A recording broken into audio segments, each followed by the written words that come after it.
Hi, my name is Anne. Thank you for coming to my channel. In today's video, I want to talk about my experience shipping a bag ahead while I was walking the Camino de Santiago. There are a lot of different companies that provide this service for people who want to ship their bags ahead. And let me start by saying there is nothing wrong with shipping a bag ahead. If you want to carry your bag, go ahead and carry your bag. But if you want to ship a bag ahead, go ahead and do that as well. There's absolutely nothing wrong with it, even though some people will criticize it. I personally believe it's a service that really makes things a lot easier for some people who maybe otherwise wouldn't be able to do a Camino. And quite honestly, you don't even have to have a reason why. If you want to ship a bag ahead, go ahead and do that.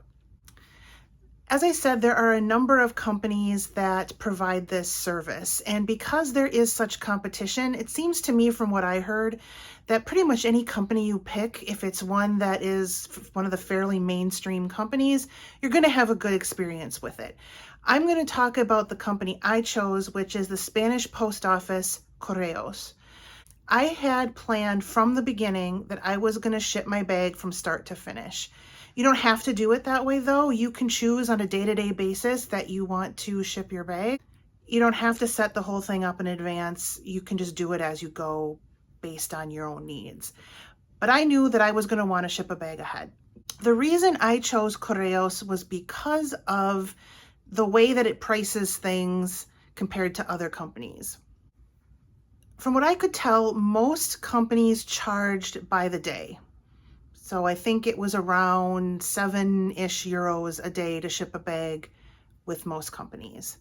With Correos, the one thing that I liked is they charged for the distance. And for me, that was cost saving because I was walking shorter distances. So when you go on to the Correos website, and they do have an English version of their website, and the people who work monitoring the emails speak English. So it's very customer friendly if you don't speak any Spanish. So you go onto the website and you enter your starting point and your ending point, and it'll tell you how much it costs for that distance.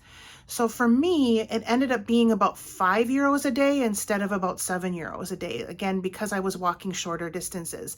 So that works well for people like me. If you're walking longer distances, that difference between paying per day and paying for the distance might not make a difference, but for me, it did. So the way it works is you go on to the website. Like I said, you enter your starting point and your ending point, and you pay at that point. After you have paid, you are able to go into the website and then enter your stages for each day. So you enter where you are starting from, and then after that for each day, it'll ask you, okay, where are you going to be going that day? So you enter the town, and then you enter the location that you're staying. There's a drop-down menu of all the different places to stay, and I just chose things from that list.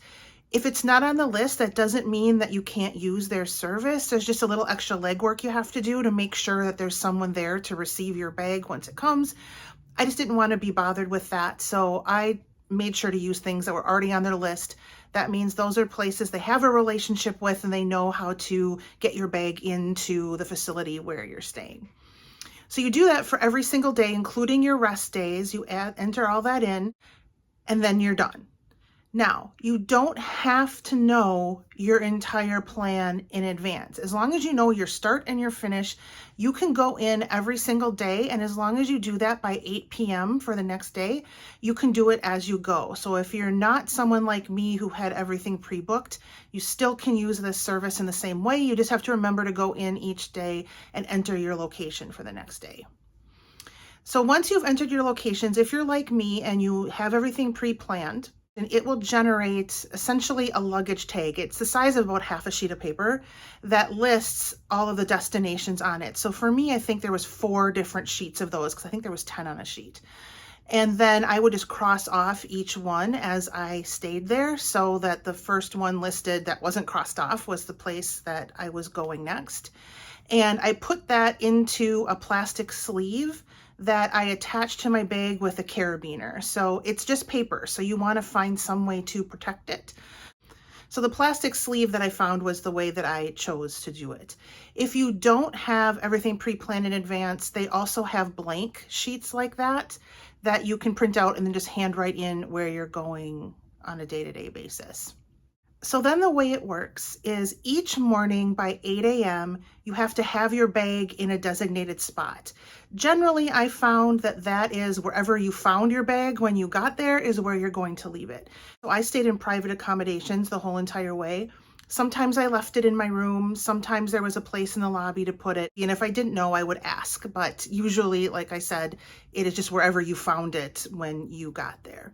For me, that was a really beneficial thing. I am not a morning person. If left to my own devices, I might not have left as early in the day as I did, which would not have been a good choice. It's always best to leave as early as you can so you're not walking when it is the hottest, especially like me, you're walking in the summertime. So it got me out the door by about 7:30, 7:45 each day because I knew I had to have my bag where it needed to be by 8 a.m. in order to have it picked up. My experience was 100% flawless. I walked for 40 days. Every single one of those 40 days, my bag was where I needed it to be by the time I got there. They say that it'll arrive by 2:30 p.m. I had many times I arrived at my location around maybe 1 and my bag was always there. Now that's not a guarantee that that'll be the case for you, but it should be there, like they say, by 2:30. I found their customer service to be excellent as well. As I mentioned at the beginning of the video, they do speak English, so it's really easy to get in contact with them. I had a few questions before I left. They answered them really quickly.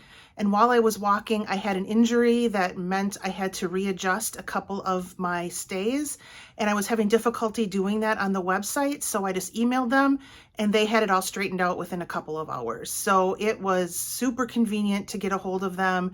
Excellent customer service. I had a 100% flawless experience with Correos.